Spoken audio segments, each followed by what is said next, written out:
What is up, everybody? I am here in Yonkers, New York. I'm waiting for an inspection from Section 8, and while I'm doing this, I really want to make you guys a video. Jerome Powell spoke for 2 days in front of Congress. Jerome Powell has been saying the same exact thing for quite a while, that we need to bring down inflation. The way you bring down inflation is either less demand or increase something. You have a fixed supply of something. Either you increase the supply or you reduce the demand for such fixed whatever. Inflation's going up. Inflation peaked at 9.1. It started going down. Inflation started going down to 6s, and we thought inflation is going to keep going down. Jerome Powell, Federal Reserve, raises interest rates around 20x. This is a record. They go from practically nothing to around 5%. There's going to be a Federal Open Market Committee on March 21st. In the last meeting, Jerome Powell said, hey, we're going to give new guidance in the next meeting, which is the one coming up right now. He went on to do a interview, not like an official capacity, just an interview with, I think it was Bloomberg or some college university. And in there, he was all chummy. He was laughing. I filmed it live. And this is when he already started doing 25 basis points. And essentially, people were like, oh, inflation's starting to go down. CPI is coming in lower than expected. PPI is coming on point. Personal consumption's coming on point. And it seemed like everything is working. However, all of a sudden, we get the PPI report, CPI report, and the personal consumption report last month, and they all come in hotter than expected. CPI is Consumer Price Index. That's the inflation you pay as a person. PPI is the wholesalers' inflation. That's what the businesses pay, which is a precursor for what regular inflation is going to be. And those came in hotter than expected, including the personal consumption, which is self-explanatory. There's going to be another report for CPI and PPI next week. I think the Tuesday, Wednesday, I'm going to be filming it live. The week after, I think the 22nd, there's going to be the next Federal Open Market Committee meeting. We wanted lower guidance. The market is very reactive and volatile.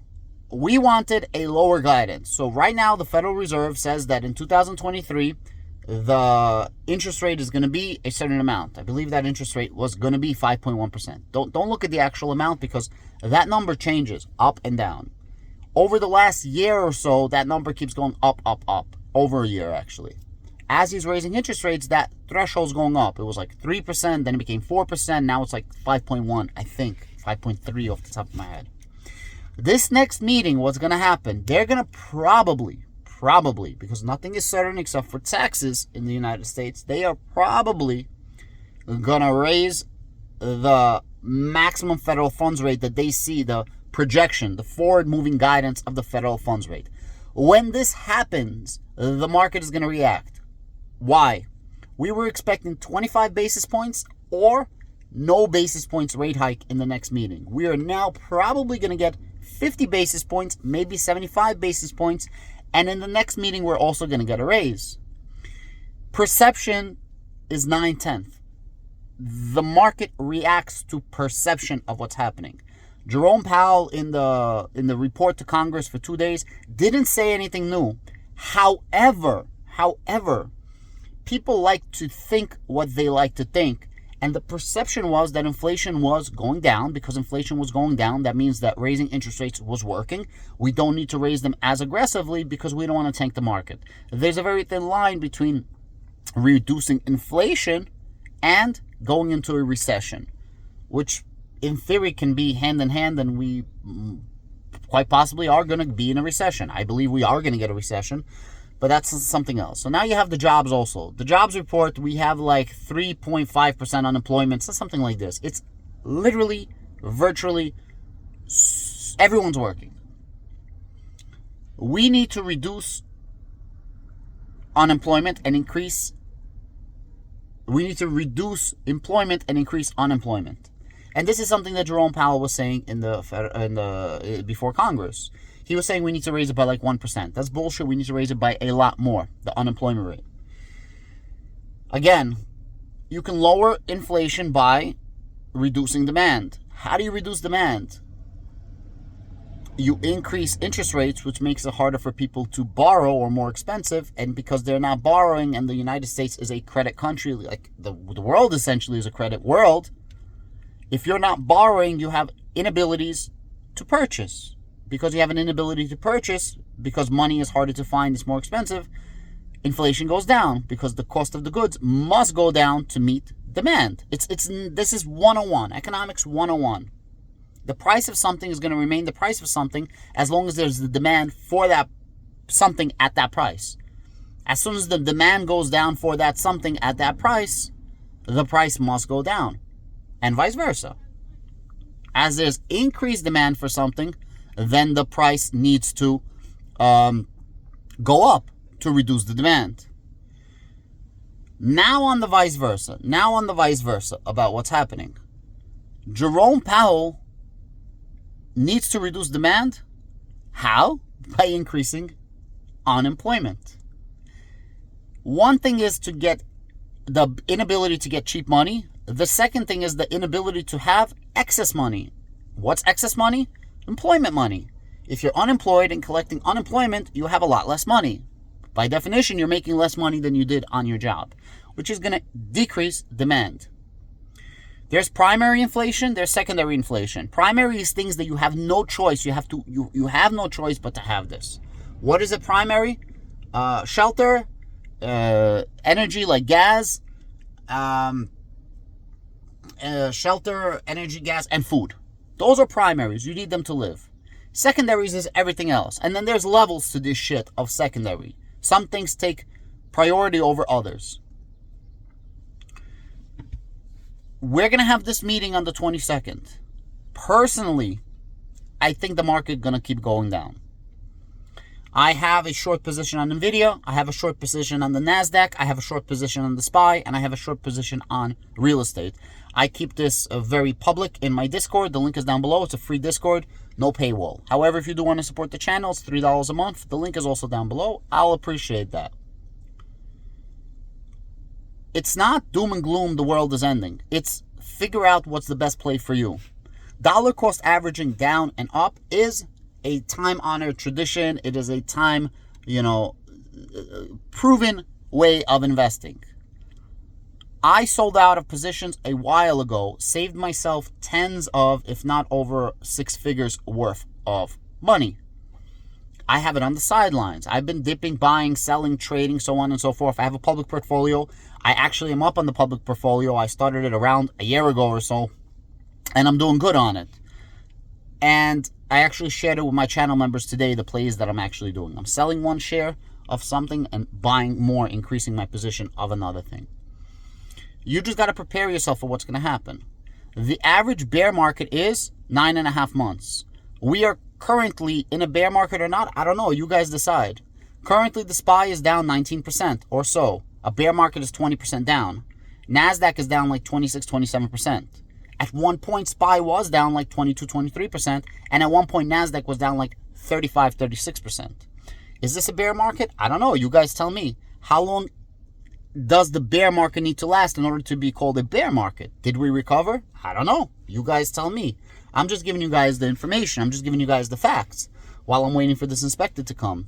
Trying to make the most of my day. Be productive. Go make some money. Stop living in the basement. Stop beating it. Stop playing video games. Go do something with your life. Be, productive. Don't be a loser. Especially you young people. 20 years old, 19 years old. Go do a lot of things. Make some money. If the average bear market lasts 9.5 months, the question is, are we in a bear market or not? And when is this going to stop? That means that somewhere in this year it should stop. Now, last year the markets were down. 75% chance that the market the year after it was down is positive. How much positive? Double digits. So that means technically this year should be a positive year.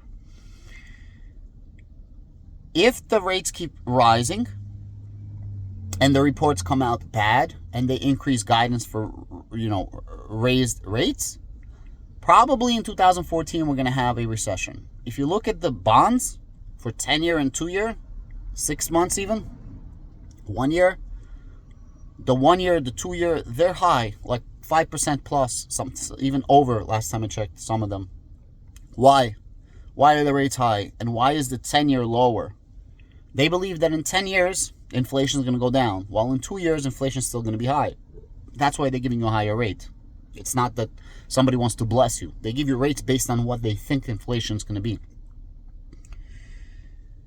In 10 years, they believe that inflation is going to go down because they believe there's going to be a massive recession. And as I said before, how do you quell demand? You decrease somebody's ability to buy. How do you decrease the ability for somebody to buy? A recession. People are not making money. The economy is slowing down. The U.S. is slowing down. However, the reason I think that the recession is not going to happen until 2014 is because the 2-year yields are higher, which means they believe the recession is not going to happen until later, somewhere between 2 to 10 years from now. Now, again, when I say 2014, there's starts and then there's peaks, right? At the end of the day, guys, do whatever you guys want. This is 100% has to do with stocks, 100% has to do with real estate, 100% has to do with cryptocurrency. Bitcoin as well, down over 20%. All-time high, 67, 68,000. Right now it's trading at 19,000. Bitcoin is down over 60%, nearly 70%. Is it as bad as before? I don't know if it's going to get there or not. Is Bitcoin going to go 15,000, 10,000? I don't know. We're in unprecedented times. This is the first time that Bitcoin actually dropped lower than the last all-time high, which was like 19,800, and Bitcoin actually hit 15,000 and change a while ago. So at the end of the day, guys, take all of this with a grain of salt. Take everything that every YouTuber says with a grain of salt and just do your own research. I give you the numbers. I give you the data. I give you the no BS. What you guys do with it is up to you. I highly suggest that you take whatever I'm telling you and do your own research. And then mold your own decisions. Very hard to time the market. I have several accounts. I have a public account that I'm trying to make, show really good gains on it in the future to say, hey, I started this during a downturn. I also started my channel during a downturn to show people what I do in investing and things like that I'm not just full of shit. Figure out what's good for you guys. Thank you so much. I appreciate you guys. Please watch this video down below. Let me know if you guys like this new type of style. No editing, just rough and just talk and get things off of my chest. Talk from my heart. Thank you very much. Have a great day.